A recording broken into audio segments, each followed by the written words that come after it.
जगद्गुरु तुकोबराय भगवंताच्या खऱ्या सेवेचे 6 नियम सांगतात आणि पहिल्या चरणात 4 नियम सांगतात. मग तुम्ही मला सांगा भगवंताची सेवा का करायची? का करायची? कोणी म्हणाल सुखासाठी. बरोबर आहे ना, सुखासाठी. मग मी तुम्हाला एक प्रश्न विचारतो. तुमचं लग्न होऊन किती वर्ष झाले? अंदाजे 40 वर्ष. बरं मला सांगा या 40 वर्षात तुम्हाला काही सुख प्राप्त झालं का? झालं ना? झालं का? झालं नाही का?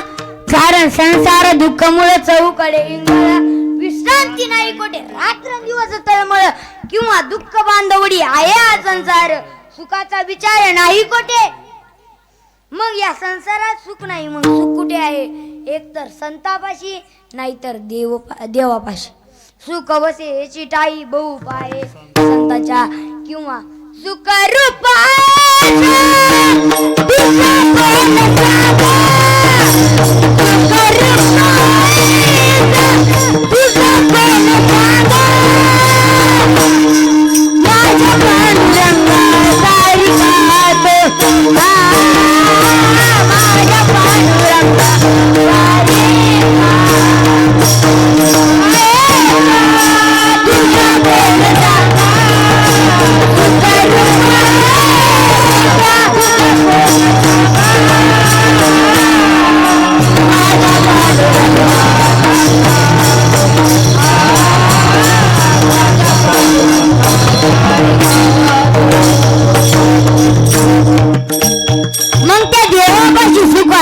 मग तुम्ही काय करा, आपुला तो एक देव करून घ्यावा, ते नेमी न जीवा सुख नये. त्या देवापाशी सुख आहे, तो देव आपलासा करायचा. पण कसा करायचा? मग महाराज म्हणतात तुम्ही यज्ञ करणे शक्य आहे का? यज्ञ करणे शक्य आहे नाही. बरं तप करणे शक्य आहे का? इथं महाराज आपण कीर्तनात 2 तास नीट बसू शकत नाहीत, मग तप करणे शक्य नाही. मग महाराज म्हणतात तुम्ही ध्यान करा. आताच्या काळात ध्यान करणे शक्य आहे का? तर नाही. मग तुम्ही मग समाज म्हणला का तुम्ही आम्हाला 4 नियम सांगितले, त्याच्यापैकी आम्ही एकही करू शकत नाही, मग आम्हाला काहीतरी सोपा नियम सांगा. मग महाराज म्हणतात तुम्ही काय करा, नाम संकीर्तन साधम पै सोपे जळतील पापे जन्मांतर. मग समाज म्हणू लागला तेही आम्हाला जमत नाही. मग एक गावातलं एक व्यक्ती भेटला तो म्हणला महाराज तुम्ही कीर्तना सांगितलं. महाराज म्हणले 4 नियम का? नामस्मरण करा किंवा यज्ञ करा किंवा तप करा किंवा ध्यान करा, आम्ही एकही करू शकत नाही. मग ते म्हणला मग आम्हाला देव आपलासा करायचा, कसा करायचा?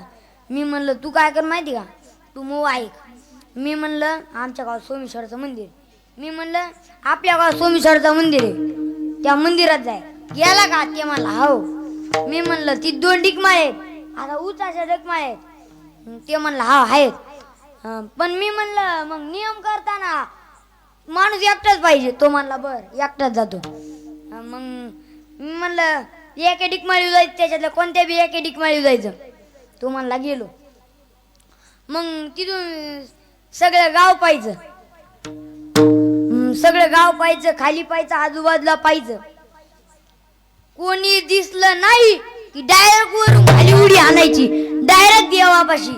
तो म्हणला महाराज वरून खाली उडी आणल्यावर मी मरण. मग जगून तरी करतो काय जागे.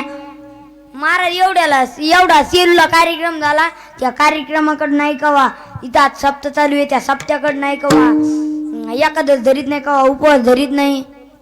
आणि महिन्याला रेशन सुटलं का सरपंच रेशन रे कोपने. मग समाज म्हणू लागला की तुम्ही आम्हाला एवढे 4 नियम सांगितले, त्याच्यापैकी आम्ही एकही करू शकत नाहीत. मग महाराज म्हणतात तुम्ही काय करा. ते महाराज अभंगाच्या प्रथम चरणात सांगतात.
या अभंगा तुम्ही आम्हाला 4 नियम सांगितले, त्याच्यापैकी आम्ही एकही करू शकत नाही. मग तुम्ही ज्या जागेवर आहेत त्या जागेवर देव आपल्याचा करू शकतात. मग तुम्ही काय करा, ते मारा अभंगाच्या पहिल्याच तुकड्या स्वामी काज म्हणजे काय, तर आपल्या मालकाचं इमानदारीनं काम करणं किंवा सेवा करणं याला म्हणतात स्वामी काज. मग तुम्ही म्हणता महाराज आम्हाला एखादं असं उदाहरण सांगा की आम्हाला कळेल. मग महाराज आपल्या मालकाचं निष्ठेने काम कोणी केलं, इथं महाराज सर्वात वर माझ्या मारुतीरायाचं नाव येतं. असं मी म्हणत नाही, कोण म्हणतंय,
हनुमंत पै केले मनोनी देखिले रामचरण.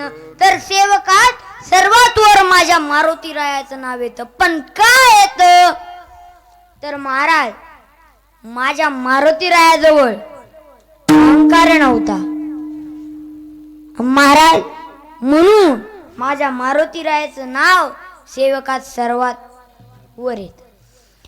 एके दिवशी काय झालं, नारद महर्षी सहज फिरत फिरत प्रभू रामचंद्राकडे आले आणि म्हणाले, प्रभूजी तुमच्याकडे भक्तांची यादी आहे म्हणा. प्रभू रामचंद्र म्हणाले हो. मग नारद महर्षी म्हणाले पाहिलं मिळेल का. प्रभू रामचंद्र म्हणाले हो. लगेच प्रभू रामचंद्रानं कपाटातली यादी काढली आणि नारद महर्षीला दिली. महाराज त्या यादीमध्ये सर्वात वर नारद महर्षीचं नाव होतं, पण त्या यादीमध्ये हनुमंतरायाचं नावच नव्हतं. महाराज नारद महर्षी देवाकडे नाही गेले, डायरेक्ट हनुमंतरायाकडे गेले. हनुमान आले की महाराज हनुमंतरायाचं भजन चालू होतं. मग नारद महर्षी म्हणाले, हनुमंता अरे काय भजन करता तुम्ही, स्वतःला श्रीराम भक्त समजता आणि या यादीमध्ये तुमचं नावच नाही. मग हनुमंतराय म्हणाले, नारदा माझं यादीमध्ये नाव यावं म्हणून मी भक्तीच करत नाही. पण महाराज नारद महर्षी म्हणाले तुम्ही श्रीराम भक्त आणि तुमचं नाव या यादीमध्ये पाहिजे. मग हनुमंतराय म्हणाले जाऊ द्या नसू द्या. पण नारद महर्षी पुन्हा चिडून बोलू लागले. मग हनुमंतराय म्हणाले, महाराज ते हनुमंतराय होते बुद्धिमत्ताम वरिष्ठम. हनुमंतराय म्हणाले, नारदजी तुमच्याकडे जी प्रभूने यादी दिली ती 2 नंबरची यादी आहे, 1 नंबरची यादी तर कपाटातच आहे. मग नारद महर्षी देवाकडे गेले आणि म्हणाले, प्रभूजी दुसरी एक यादी आहे म्हणा. मग प्रभू रामचंद्र म्हणाले हो मग द्या ना मग. प्रभू रामचंद्राने लगेच 1 नंबरची यादी काढली आणि नारद महर्षीला दिली. महाराज या यादीमध्ये सर्वात वर हनुमंतरायाचं नाव होतं आणि त्या यादीमध्ये नारद महर्षींचं नावच नव्हतं. मग नारद महर्षी तळपायची आग मस्तकाला गेली. नारद महर्षी म्हणाले देवा तुमच्याकडे हा भेदभाव नसला पाहिजे, या 2 याद्या कशामुळं. मग प्रभू रामचंद्र म्हणाले की मी तुमच्याकडे जी पहिल्यांदा यादी दिली ती मी ज्यांना आवडतो त्यांची आहे आणि 1 नंबरची जी यादी आहे मला जे भक्त आवडतात त्यांची आहे. आणि महाराज देवाला आणि त्या यादीमध्ये सर्वात वर माझ्या मारुतीरायाचं नाव येत. आणि मग याच्यासाठी आपण दुसरं एक उदाहरण पाहू. एका मोठ्या वक्त्याच्या मुखातून हे उदाहरण ऐकलेलं आहे. उदाहरण पाहू. करा भजन विठाला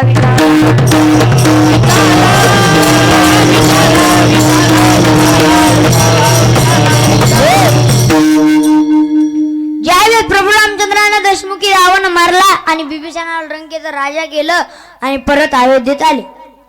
मध्ये बराच काही काळ गेला आणि एके दिवशी बिभीषणाचं असं पत्र आलं की हे राघवा हे रघुनंदना एक शतमुखी नावाचा रावण आलेला आहे आणि त्यानं माझ्याकडून लंका हिसकावून घेतली आहे. तुमचा चरणरज बिभीषण. आणि लगेच प्रभू रामचंद्राने पत्राच्या पाठीमागे लिहिलं हे बिभीषणा सकाळी 8 वाजेपर्यंत तुझी लंका तुला परत मिळून जाईल. पत्र परत पाठवलं आणि तो दिवस होता एकादशीचा. सायंकाळची पंचपती आटोपली. प्रभू रामचंद्र महालात आले आणि प्रभू रामचंद्राच्या लक्षात आलं की आपण बिभीषणाला शब्द दिलाय सकाळी 8 वाजेपर्यंत तुझी लंका तुला परत मिळेल आणि माझा शब्द खोटा ठरता कामा नये. का? कारण प्रभू रामचंद्राची कुलाची रीत कशी होती. रघु कुल रीत सदा चेली आई प्राण जाय पर वचन न जाय. प्रभू रामचंद्राला महालात असताना घाम सुटला. मग सीताई साहेब हे प्रकरण सीताई साहेब पाहू लागले. सीताई साहेब म्हणाल्या की देवा तुम्ही कसल्याची देतात. त्यावेळेस प्रभू रामचंद्र म्हणाले की सीते बिभीषणाचं असं पत्र आलं की त्या पत्र वाचलं लिहिलं होतं एक शतमुखी नावाचा रावण आलेला आहे आणि त्यानं माझ्याकडून लंका हिसकावून घेतली आहे. मग सीताई साहेब म्हणाल्या मग मी प्रभू रामचंद्र म्हणाले मी बिभीषणाला शब्द दिलाय की सकाळी 8 वाजेपर्यंत तुझी लंका परत मिळेल. मग सीताई साहेब म्हणाल्या की देवा तुम्ही 4-5 दिवसाचा वेळ मागायचा ना. मग प्रभू रामचंद्र म्हणाले तेव्हा सुचलं नाही ना सीते. मग प्रभू रामचंद्र म्हणाले की तू याच्यात काही मदत करू शकते हे सांग. मग सीताई साहेब म्हणाल्या की प्रभू मी तुम्हाला याच्यात काही मदत करू शकत नाही, पण तुम्हाला ही चिंता जर दूर करायची असेल तर एकच व्यक्ती करू शकते ते म्हणजे कोण? हनुमंतराय. आणि महाराज प्रभू रामचंद्राने डोळे मिटले हनुमंतरायाचं स्मरण केलं आणि महाराज एकच असा भक्त होऊन गेला की त्या भक्ताचं देवानं स्मरण करावं. महाराज हनुमंतरायाचं स्मरण करतात हनुमंतराय प्रगट झाले. दन दिशीन जय श्रीराम. महाराज हनुमंतरायाला पाहितल्या बरोबर प्रभू रामचंद्राचे डोळे भरून आले. प्रभू रामचंद्र म्हणाले हनुमंता तुमचं स्मरण करता तुम्ही 1 सेकंदात प्रगट झाले. त्यावेळेस हनुमंतराय म्हणतात प्रभू तुमच्या सेवेसाठी हा जीव आहे, काय आज्ञा बोला. मग प्रभू रामचंद्राने घडलेलं वृत्तांत हनुमंतरायाला सांगितलं. मग काय महाराज ते हनुमंतराय होते घेतलं प्रभू रामचंद्राला खांद्यावर की डायरेक्ट निघाले डायरेक्ट लंकेत. युद्धाचा शंख वाजवला. तो शतमुखी रावण बाहेर आला. प्रभू रामचंद्र बाणावर बाण मारत होते, पण तो शतमुखी रावण काही मरणा बराच वेळ युद्ध चाललं. मग प्रभू रामचंद्र थोडं खाली वाकले, म्हणाले हनुमंता आपलं काही खरे नाही गडे आता. आणि तेवढ्या ती आकाशवाणी झाली, हे प्रभू रामचंद्र, हे राघवा, या शतमुखी रावणाचं मरण एका आदिशक्तीच्या हातानं आहे. मग प्रभू रामचंद्र म्हणाले हनुमंता तुम्ही जा आणि सीतेला घेऊन या. हनुमंतराय गेले, पण हनुमंतरायच्या लक्षात आलं की आपण ब्रह्मचारी आणि सीताई साहेबाला खांद्यावर घेऊन कसं जायचं. पण महाराज बुद्धिमत्ता वरिष्ठ. हनुमंतरायाने काय केलं, प्रभू रामचंद्राच्या अख्ख्या महालाला चपटीचा बेड टाकला, अख्खा महाल उचलला आणि डायरेक्ट लंकेत आणला. मग प्रभू रामचंद्र म्हणाले हनुमंता, ज्या वेळेस लक्ष्मणाला शक्ती लागली होती त्यावेळेस पर्वत उचलून आणायला सांगितलं होता, आता काय पर्वत आणला. मग हनुमंतराय म्हणाले प्रभूजी पर्वत नाही तुमचा महाल आहे. मग प्रभू रामचंद्र म्हणाले की उठवा सीतेला. मग लगेच हनुमंतरायची शेपूट गेली टून टून आणि लगेच सीताई साहेब उठले. मग सीताई साहेबाला प्रभू रामचंद्र म्हणाले की सीते तू खूप वर आहे, जरा दमनी आहे खाली. मग सीताई साहेब खाली आल्या.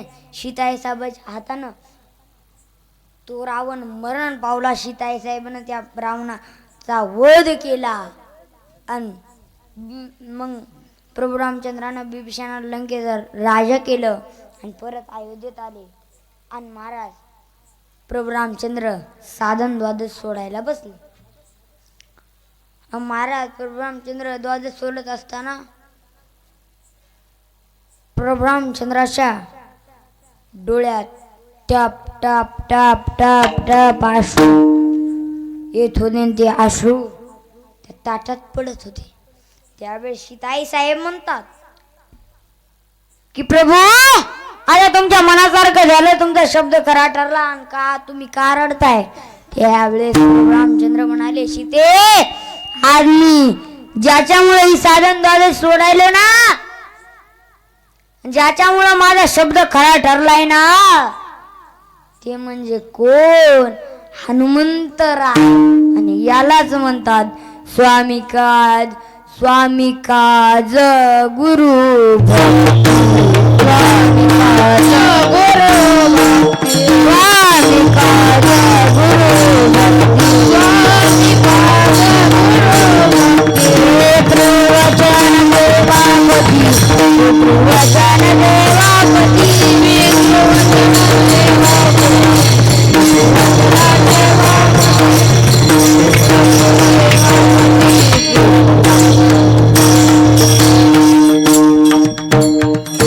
विठ्ठल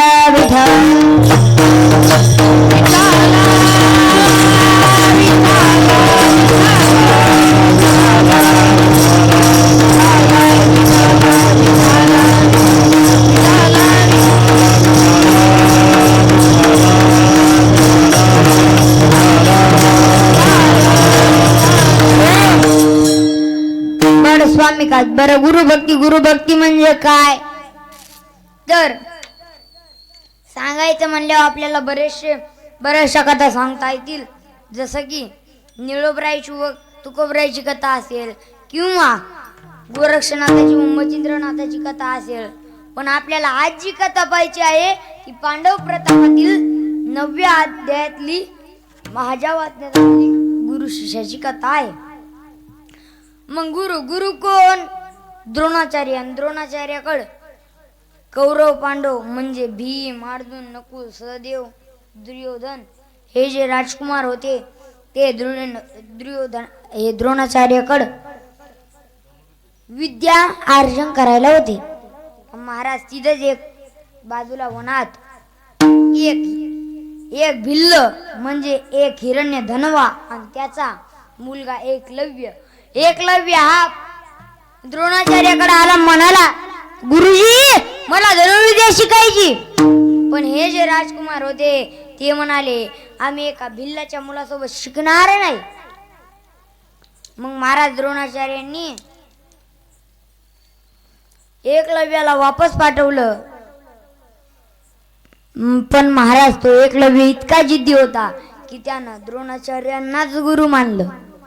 आणि तो एका वनात आला आणि त्यानं सरोवराच्या घाटावर एक सुंदर अशी बांबूची झोपडी बांधली आणि सुंदर अशी द्रोणाचार्यांची मातीची मूर्ती बनवली. मग तो रोज त्या मातीच्या मूर्तीचं पूजन करून धनुर्विद्येचा अभ्यास करू लागला. गुरुविषयी अंतकरणात नितांत भाव, श्रद्धा, भक्ती. आणि महाराज तुम्हाला सांगू, धनुर्विद्येचा अभ्यास केल्याने त्याने अर्जुनापेक्षा जास्त प्रावीण्य मिळवले. आणि तुम्हाला सांगू, श्रद्धा, भक्ती, भाव, एकाग्रता व अभ्यास हीच खरी यशाची गुरु किल्ली आहे. मग एकदा काय झालं, एकलव्य हा एका घोर अरण्यात शिकारीसाठी गेला. आणि शिकारीसाठी गेला आणि द्रोणाचार्य ही त्याच अरण्यात शिष्य परिवारासह शिकारीसाठी गेले. मग त्या राजकुमारासमोर प्रशिक्षित केलेले कुत्रे भुंकत होते आणि त्यांच्या भुंकल्यामुळं आजूबाजूला जे प्राणी असायचे ते उठून पळून जायचे. मग हे राजकुमार त्याची शिकार करायचे. मग एकलव्य शिकार करून परत येत होता आणि एकलव्याला पाहून एक कुंत्रा त्याला भुंकत होता, एकलव्याला भुंकत होता.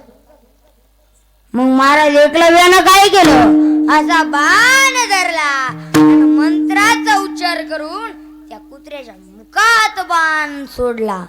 महाराज त्या कुत्र्याला जखम तर झाली नाही, पण त्या कुत्र्याचं भुंकणं हे बंद झालं आणि तो कुत्रा तसाच वापस फिरला. आणि हे प्रकरण पाहून हे जे राजकुमार होते त्यांना आश्चर्य वाटले आणि ते एकमेकांना विचारू लागले, हे कोणत्या वीराचे कौशल्य आहे. आणि त्यांना पुढे एकलव्य दिसला नाही. मग अर्जुनाने विचारले, तू कुत्र्याच्या मुखात बाण मारलास. त्यावेळेस एकलव्य म्हणाला, हो. मग अर्जुन म्हणाला, तुझे गुरु कोण. त्यावेळेस एकलव्य म्हणाला, माझे गुरु द्रोणाचार्य. महाराज हे ऐकून अर्जुनाला धक्काच बसला. अर्जुन तोरेने द्रोणाचार्याकडे आला, म्हणाला, गुरुजी तुम्ही एका भिल्लाच्या म्हणजे एका किराताला माझ्या पेक्षा जास्त विद्या दिली. द्रोणाचार्य म्हणाले, नाही. मग महाराज अर्जुनाने घडलेला वृत्तांत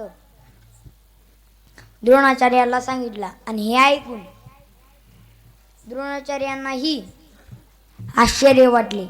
मग द्रोणाचार्य एकलव्याचा शोध घेत घेत घेत एकलव्याच्या झोपडीपाशी आले.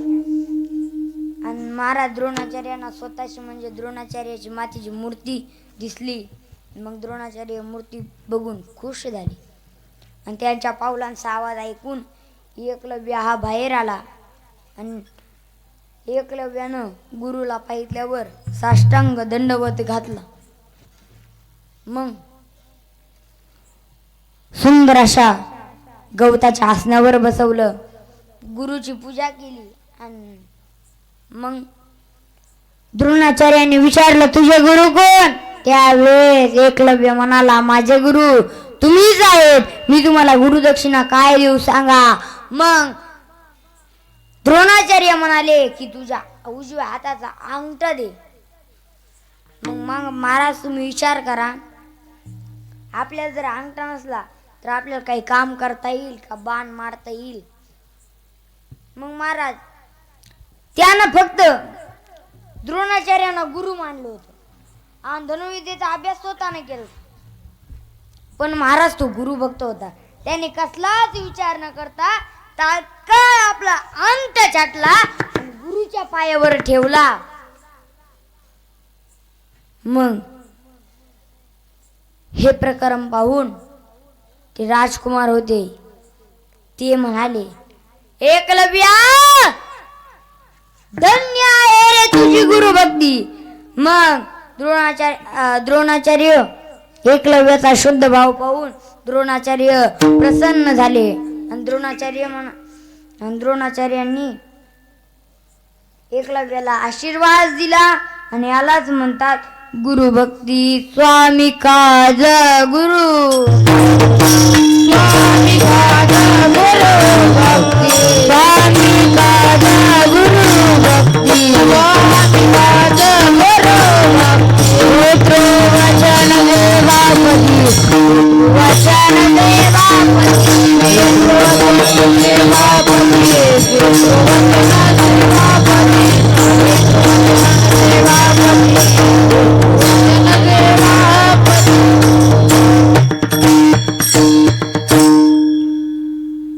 याला म्हणतात गुरु भक्ती.